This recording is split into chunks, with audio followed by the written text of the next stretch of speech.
नमस्कार दोस्तों, मैं विकास मल्होत्रा स्वागत करता हूं आपका लाल किताब एस्ट्रो सेंटर चैनल पर। दोस्तों, गुरु का महापरिवर्तन जहां पर वो मिथुन राशि में आ गए 14 मई को, हमने ये सीरीज शुरू करी थी जिसके अंदर हम 4 एपिसोड बात कर चुके हैं, जिसमें अलग अलग राशियों पर गुरु के इस राशि परिवर्तन का क्या प्रभाव पड़ेगा। बहुत सारे लोग डरा भी देते हैं कि गुरु इस बार तो अतिचारी गति से चल रहे हैं। अतिचारी गति से चल रहे हैं तो कोई बात नहीं, जहाँ जहाँ पर एडवांटेज मिल सकता है, जहाँ जहाँ हमारे लिए अच्छा है वो तो अच्छा है। अच्छी बात है कि वो अतिचारी गति से फास्ट मूवमेंट से चल रहे हैं तो फास्ट रिजल्ट भी तो आएंगे दोस्तों। अब जैसे आज बात करने जा रहा हूँ मैं आपसे सिंह राशि की। पहले 4 एपिसोड पे हम बात कर चुके हैं जहां हमने मेष राशि से लेकर कर्क राशि तक गुरु के राशि परिवर्तन का क्या प्रभाव पड़ेगा उस पर हमने बात करी है। वो वीडियोस नहीं देखे तो लिंक डिस्क्रिप्शन में है, ज़रूर देखिएगा उनको।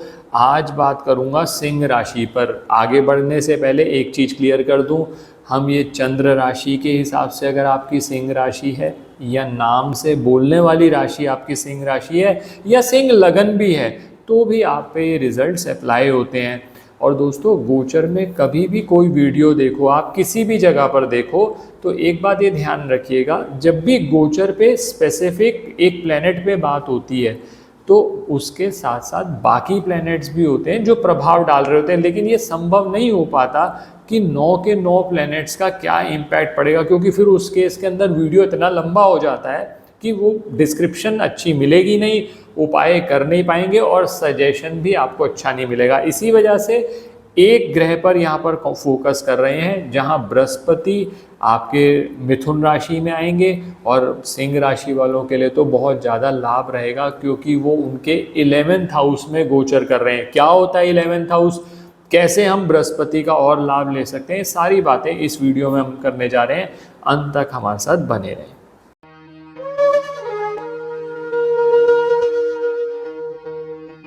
अब दोस्तों, सबसे पहले बात कर लें, जो बृहस्पति का गोचर है सिंह राशि वालों के लिए, ये मिथुन राशि में आएंगे जब आपके 11th हाउस में। तो उससे होगा क्या, 11th हाउस होता है इनकमिंग हाउस, यानी जहाँ से पैसा आता है, लाभ स्थान भी कहा जाता है। तो दोस्तों, बृहस्पति जैसे ग्रह का लाभ स्थान में आ जाना, तो सबसे पहले तो यहीं से लाभ हो जाता है। और दूसरी बात दोस्तों, एक बात ये भी समझिएगा कि लाल किताब के हिसाब से जो 11th हाउस होता है वो बृहस्पति और शनि दोनों का माना जाता है। तो जब भी 11वें घर में गोचर होगा तो काल पुरुष की कुंडली के हिसाब से भी उस राशि वालों को लाभ हो जाता है। अब 11th हाउस क्योंकि लाभ का स्थान है, तो सबसे पहले लाभ कहाँ से आएगा, लाभ आएगा सबसे पहले आपकी नौकरी से, आपके व्यापार से। जो नौकरी व्यापार आप बहुत समय से कर रहे हैं और आप कह रहे हैं कि सर ग्रोथ नहीं हो रही, तो अब प्रमोशनल अपॉर्चुनिटीज़ आएंगे। बहुत सारे लोग कहते हैं कि सर पैसा फंस गया, वो पैसा नहीं आ पा रहा। तो अगर पैसा फंसा हुआ है, अब 14 मई को बृहस्पति ने जब राशि परिवर्तन किया तो कोशिश करें उस पैसे को रिकवर करने की, क्योंकि लाभ स्थान में जब बृहस्पति बैठे हैं तो उनका लाभ तो आपको लेना ही लेना है। अब दोस्तों, इसमें जो बृहस्पति आपके 11th हाउस में बैठे हैं, इसके साथ साथ एक चीज़ ये और हुई है कि राहु के साथ उनका पारस्परिक दृष्टि संबंध बन रहा है।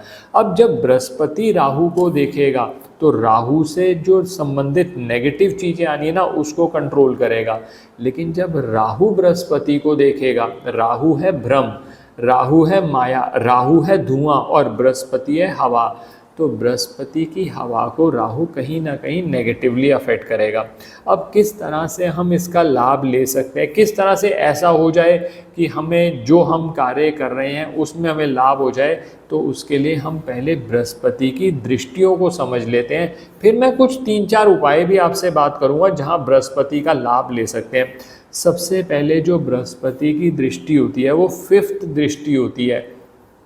अब 5वीं दृष्टि से बृहस्पति जब आपके 11th हाउस में बैठेंगे तो वो देखेंगे 3rd हाउस को। अब 3rd हाउस क्या है, 3rd हाउस होता है कम्युनिकेशन का हाउस, 3rd हाउस होता है छोटी यात्राओं का हाउस, 3rd हाउस होता है आपके भाई बहनों का घर। तो ऐसी स्थिति में छोटी यात्राओं से या आपकी कम्युनिकेशन से या भाई बहनों के सहयोग से आपके लाभ के चांसेस बनेंगे। तो सबसे पहला तो यहाँ पर फेवरेबल पॉइंट बनता है। अब बृहस्पति की 7वीं दृष्टि देखी जाए तो बृहस्पति की 7वीं दृष्टि पड़ रही है 5th हाउस से। अब 5th हाउस होता है संतान का, 5th हाउस होता है हायर एजुकेशन का। बहुत सारे लोग ऐसे हैं जो बहुत समय से ये सोच रहे थे कि सर हायर एजुकेशन में कोई हायर एजुकेशन चाहे अपनी कंट्री में या कंट्री से बाहर लिया जाए। बृहस्पति वैसे भी दोस्तों जब 11th हाउस में आते हैं ना तो आपको एजुकेशन से लाभ के योग बनाते हैं। जो एजुकेशन आप लोगे उसमें लाभ होगा। तो चाहे देश में चाहे विदेश में जहाँ पर भी मौका मिले हायर एजुकेशन ज़रूर लो। और दोस्तों बृहस्पति जब 11th हाउस में होंगे तो आपकी सोच पे प्रभाव डालेंगे, क्योंकि जो 11th हाउस होता है वो नेटवर्किंग का हाउस माना जाता है, वो कॉन्टैक्ट्स का हाउस माना जाता है। माना जाता है कि जब बृहस्पति 11वें घर में होंगे तो आप अपने कॉन्टैक्ट से फ़ायदा उठा सकते हैं। अब जैसे विदेश यात्रा की मैं बात कर रहा हूँ, तो अगर विदेश यात्रा में आपके कोई रिलेटिव्स हैं जिनके कांटेक्ट से आप विदेश में जाना आपके लिए संभव हो तो ज़रूर ट्राई करिएगा, वहाँ पर भी ये योग बनता है। और दोस्तों 11th हाउस में जब बृहस्पति होते हैं तो मान सम्मान दिलाते हैं।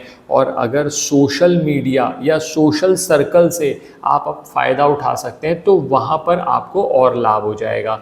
रही बात संतान पक्ष की, संतान जो लोग संतान के इच्छुक हैं इस सिचुएशन के अंदर वो फेवरेबल कॉम्बिनेशन बन रहा है तो आप उसके लिए जा सकते हैं।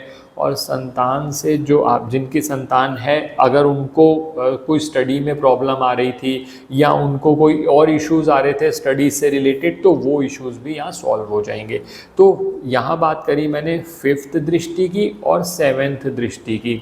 अब बात करते हैं 9th दृष्टि की जो कि आपके 7th हाउस पे पड़ेगी। 7th हाउस होता है आपके लाइफ पार्टनर का या आपके बिजनेस पार्टनर का, रोज़मर्रा की इनकम का।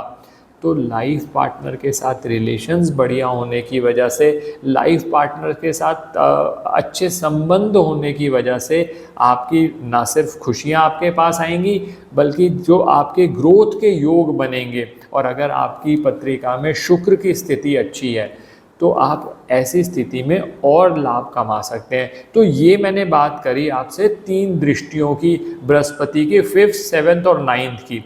राहु, एक बात ध्यान रखिएगा, राहु जब बृहस्पति को यहाँ देख रहे हैं तो कहीं ना कहीं भ्रम आप में हो सकता है, कुछ समय के लिए आपको भ्रम में फंसा दें। ऐसी स्थिति में बृहस्पति को स्ट्रॉन्ग करने के उपाय जरूर करिएगा, जिसमें से एक उपाय मैं आपको सजेस्ट करता हूँ। केसर के तिलक का नियमित तौर पर नाभि, जुबान और माथे पे लगाना शुरू करो, बृहस्पति के फल अपने आप ही इम्प्रूव हो जाएंगे। अब बात करता हूँ, मान लीजिए बृहस्पति के गोचर के बाद आपको कहीं ना कहीं कोई नुकसान हो रहा है तो उसके लिए क्या उपाय किए जा सकते हैं, वो सबसे एक एक करके आपसे बात करता हूँ। दोस्तों सबसे पहला जो उपाय कह लीजिए, प्रिकॉशन कह लीजिए, बृहस्पति जब भी 11th हाउस में आते हैं सबसे पहले तो ये चीज़ ध्यान रखिएगा, अगर आपके घर के अंदर पीतल के बर्तन रखे हैं तो उनको साफ़ सुथरा करके रखिए और कोशिश करिए उनको यूज़ करिए। पहली चीज़ तो ये हो गई। अगर पीतल का कोई बर्तन टूटा फूटा पड़ा हुआ है तो वो घर से निकाल दीजिए, ये पहली चीज़। दूसरी, मैंने अभी आपको बोला कि राहु क्योंकि बृहस्पति को देख रहे हैं तो कहीं ना कहीं भ्रम पैदा हो सकता है। तो 2 छोटे छोटे कार्य राहु के लिए ज़रूर करिए। पहला काम तो ये करिए, सफाई कर्मचारी को नियमित तौर पर कुछ सिक्के दान देते रहिए। चाहे एक 10 का सिक्का ले लिया, जब भी आप घर से बाहर निकले कोई सफाई कर्मचारी सफाई कर रहा है आपने वो 10 का सिक्का दे दिया। बहुत सारे लोग सिक्का देना नहीं प्रेफर करते तो कोई बात नहीं, आप उनको चाय पिलाते रहिए नियमित तौर पर, तो वो भी इसका उपाय हो गया। ये पहला काम। और दूसरा दोस्तों, अगर मान लीजिए आपके माइंड में डिस्टर्बेंसेस बहुत ज़्यादा आ रही हैं, ओवर थिंकिंग बहुत ज़्यादा हो रहा है, तो ऐसी स्थिति के अंदर राहु का भ्रम कहीं ना कहीं आपके दिमाग को जकड़ रहा है। तो आपने क्या करना है, 7 नारियल ले लीजिए पूजा वाले, अपने सर से एंटी क्लॉकवाइज 7 बार घुमाकर उनको जल प्रवाह कर दीजिए, आपको इमीडिएट रिलीफ मिल जाएगा। तीसरी चीज़ जो की जा सकती है, बृहस्पति को सपोर्ट दे दीजिए। इसके लिए सूर्य की सपोर्ट दे सकते हैं। एक तांबे का कड़ा अपने राइट हैंड में डाल लीजिए, इससे भी बृहस्पति को सपोर्ट हो गई, क्योंकि जो चीज़ आप अपने राइट हैंड में डालेंगे उसका जो इम्पैक्ट है वो थर्ड हाउस में जाएगा। इसके अलावा मैंने आपको पहले ही बता दिया कि आप केसर के तिलक का नियमित तौर पर इस्तेमाल करते रहेंगे तो आपके अच्छे रिजल्ट और बढ़िया होते चले जाएंगे। क्योंकि बृहस्पति अगर 11वें घर में आया है ना, लाभ स्थान में, तो बृहस्पति को अच्छा करना, धर्म स्थान में जाना, वहाँ पर कभी कभी अपनी सेवा दे देना, ये सब बृहस्पति के फल को इम्प्रूव करता चला जाएगा और आप देखेंगे सिंह राशि वाले पॉजिटिव चेंज आपकी लाइफ में आने लगा। आशा करता हूँ दोस्तों वीडियो पसंद आया होगा। अगर वीडियो पसंद आया तो लाइक करें, बाकी लोगों के साथ भी शेयर करें। चैनल पे नए हैं, अब तक सब्सक्राइब नहीं किया तो प्लीज़ सब्सक्राइब कर दें, बेल बटन को पुश करना ना भूलें। ज्योतिषीय परामर्श के लिए हमारी वेबसाइट्स पर विजिट करके अपॉइंटमेंट बुक कर सकते हैं, जिनका लिंक डिस्क्रिप्शन में दिया हुआ है। धन्यवाद दोस्तों।